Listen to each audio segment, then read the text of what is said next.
भत्काइदिएर हामीले बनाइदिनु हो भने हामी पनि भत्काइदिन्छौँ र अहिले आगो लगाइदिन्छौँ भोलि हामी चौकीमा गएर हामी बनाइदिन्छौँ हाम्रो पनि यहाँ सिनाफाना हुनु पर्यो नि हाम्रो मन्दिर फुटाउने हेर्नु नि यस्तो छ यो मात्र जिल्लाले हुन्थ्यो नि यहाँको घन्टीसम्म हाम्रो लागि भने हाम्रो मन्दिरै भत्काउँदै जान्छ हैन मन्दिर भत्काउनु नगर्नु न त्यो भित्रको मन्दिरसम्म फुटाछ आज हाम्रो नाली खामीले आएको भने त्यो पुलिसमा गएर हामीले मुला बाँधिदिनु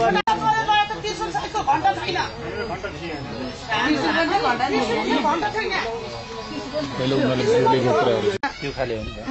यहाँ के हो त्रिशूल रहेको थियो यहाँको घन्टा पनि ताने त्यस्तो तिमीहरू मिल्दै गर यो फुटाए बापतमा राष्ट्रव्यापी गर्छ चार्जमा लाग्छ भोलि हामी मिल्छ भोलि सहरमा चाहिँ आगोलाई बम हानेर फुटालिदिन्छ भने हामी अब त फुटालिदिनु हो त्यही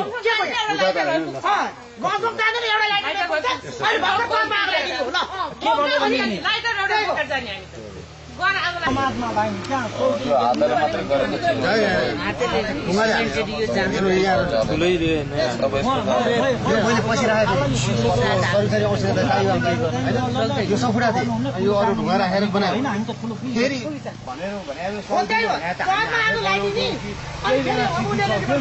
अनि मैले हिर्काइदिएँ रिस उठ्दैन होइन त्यसमा हिर्काइदिएँ मैले सबै हिर्काएपछि छोरो चाहिँ यत्रो गाला लिएर पुलिस लिएर आउँछ मैले त बहुचलेको हिर्काएको छोरो चलेको मैले हिर्काएको छैन छोरो गाला लिएर आएपछि अब आएर राम्रो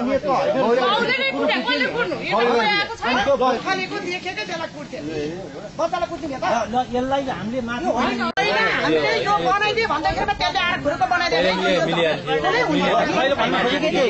ल मिल्ने भए पहिला ल बस्नु त माथि पुगेर गइसक्यो भोलिदेखि कार्यक्रम हुने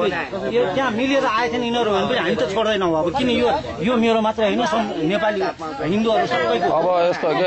यस्तो कुरामा मिल्ने हुँदैन होइन मिल्ने कसरी मिल्ने कुरा हुँदैन उसले भत्काइदियो अथवा उसले बनाइदिने भन्ने कुरा चाहिँ हाम्रो टोयलेट होइन कि कसैले भत्काइदिने र बनाइदिने चिज भनेको यो हाम्रो टोयलेट भत्काएको होइन यो त सुरुवात भयो अर्को ठाउँमा गएर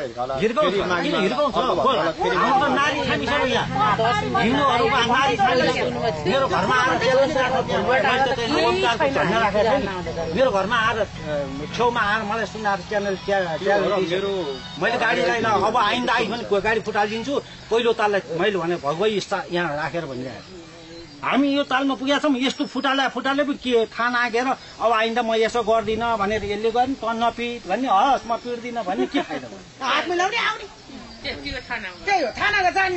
थानाको काम त्यही होइन हामी यहाँबाट चाहिँ नि मेजोरिटी बोलाउँछौँ हामी चाहे अब यो सबै सन्देश दिइसक्यो हाम्रो अब यहाँ मिल्न पाइयो किनभने हिन्दूको कुरा भयो हिन्दू महासंघले अब लिइसक्यो होइन कि कसै घर फोर्याए म मिले भन्न मिल्यो अब मिलेन यो धार्मिक कुरा गइसक्यो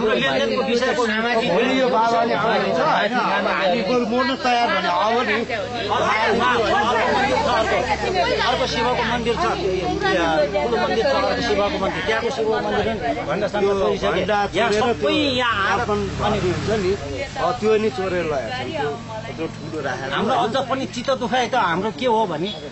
यदि हो नै शैतानै हो भने शैतानै भनौँ हिन्दू जति जागो ल नजाग त शैतानलाई तिमीहरू पूजा गरेर कसरी बस्छौ अस्ति मलाई शैतानै भन्यो बालुवा रोडा सिमेन्ट दिन्छु अनि बनाइदिन्छु रे सिमेन्टले बन्ने हो यो यति खत्री खलाले गर्न नसकेर यो त्यसको माने हो ठिक छ ठिक छ उसी त्यसो भने हामी पनि सहरमा आगो लगाइदिन्छौँ यो सम्पूर्ण बालुवा रोडा दिइदिन्छौँ ल नचलोस् भन्ने हाम्रो ध्येय हो खत्री यति त गऱ्यो भने यति गर्न नसकेर त्यसमा मागे होइन ठिक छ त्यो भिख मागे होइन त्योसँग तर मैले त्यहाँ सुनेर मैले यहाँ यही मन्दिर आएर सुने मैले त्यहाँ सुनेर तँसँग भिख मागे होइन भनिदिन्थेँ अनि भिख मागे हो रोडा सिमेन्ट बालुवा दिन्छु रे मलाई त डर के भयो भने नि मैले ठुलो मान्छेलाई पिटी बच्चा यत्रो गाला लिएर चाहिँ यहीँ आएर कुट्या हो भनेर आएपछि नि म त अपवादमा परि नि कुटेको मान्छेले त हामीले कुट्या भनेकै छ नि तर बच्चालाई त कुट्या छैन नि के भन्दाखेरि हजुरको ठुलो मान्छेसँग डिस्कस पर्यो बच्चालाई उसले पोट्यो बच्चालाई यो मूर्ख रहेछ बच्चालाई चाहिँ के भने हामीले बच्चालाई पुर्याएको बच्चा यत्रो गाला लिएर नि मलाई माले थाना कुट्या हो देख्यो भने चिन्छ भनेर घना पुलिसले लिएर आएछ मैले देखा पाउनु भयो त बच्चालाई पिट्या चाहिँ यत्रो गाला लिएर आएछ यही माले थाना आएर ट्याङ्के ट्याङ्क पिट्यो भनेको छ अब पुलिसले त त्यो भनेपछि मलाई जान्बिच 2-4 लाख हाल्छ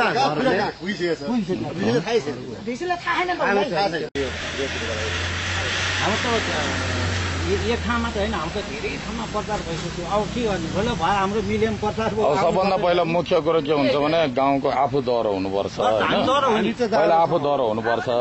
यदि कसैले पनि अब हिन्दुत्वलाई शैतान भन्छ भनेदेखि आफ्नो आमालाई तथानाम गाली गर्नु जस्तै नै हो होइन त्यस्तो जन ढुङ्गा उठाएर ढ्याम्म बजाइदिनु सबै फैसला तिनीहरू त दिइहाल्नु पर्यो भइसक्यो अब कति हामी चाहिँ मैले चाहिँ के अठोट लिएको भन्दाखेरि भोलिको कार्यक्रम एउटा होस् होइन भोलि गर्न खोजिएको थियो राम्रो अनि एकचोटि यो मिडियाहरूलाई पनि झपार्नुपर्छ कि मिडियाहरूलाई पत्रकार सम्मेलन गरेर मिडियाले यस्ता कुराहरूमा चाहिँ कहिले हाइलाइट किन दिँदैन त दिनु पर्दैन अस्ति नै त धादिङमा एउटा चर्चा चाहिँ आगो बालेको राष्ट्रिय समाचार पत्र आउने अनि यहाँ चाहिँ यो प्रकारले चाहे यो 64 होस् चाहे एउटै होस् चाहे सिङ्का ठडा त्यसमा बाजेको के जान्छ भने गर्नुपर्ने मन्दिर भने मन्दिरै हामी एउटा ढुङ्गामा रातो काहीँ लागेर छैन हामी कुल्चिँदैनौँ त्यसलाई नागेर हिँड्दैनौँ हाम्रो त्यो हामी भावना लिएर हिँड्छौँ भनेदेखि यो त एउटा स्थापना गरेको हाम्रो सम्मानमा ठेस लाग्ने भइराखेको छ यहाँ यहाँ त मन्दिर त ढुङ्गाबाट फुटाएकोसँग कुरै होइन नि यो त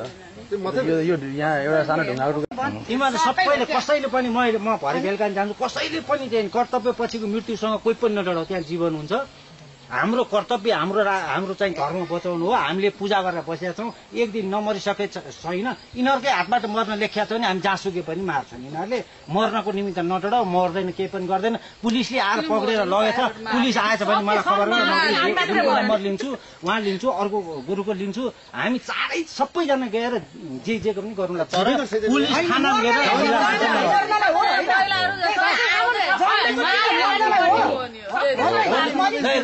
जाल गयो भने नि मान्छेले एकदम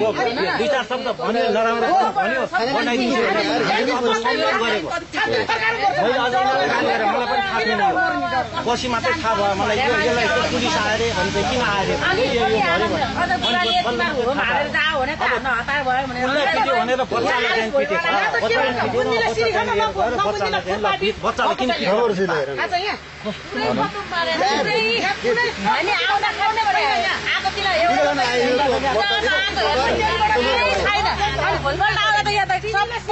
किन खुर्पा बिड भएको छ यहाँ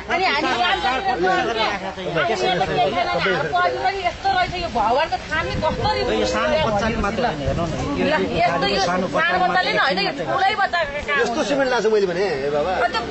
घण्टामा देखिनु भन चोरेर लाने उहाँहरू पनि आउनु भएको थियो म यही अझ पनि जसले जे गर्दै पनि भयो यसले भने घन्टी चोरी यसले भने भएर म बिहानै दौडे यो फुटाउने यस्तो बच्चालाई पढाउँछन् यस्तो बच्चालाई पढाएर यस्तो बच्चाको दिमागमा शैतान भनेर राखिदिन्छन् अनिखेर चाहिँ बन्द गर्दैछौँ हामी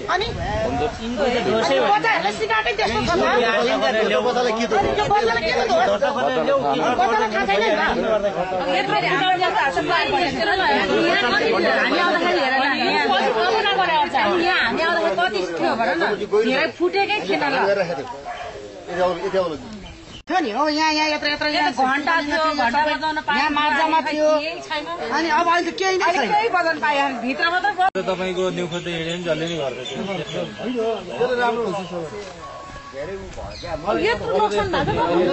तपाईँको 5% न्यु खोज्दै हिँड्छ भने 90% के गरेर बस्छ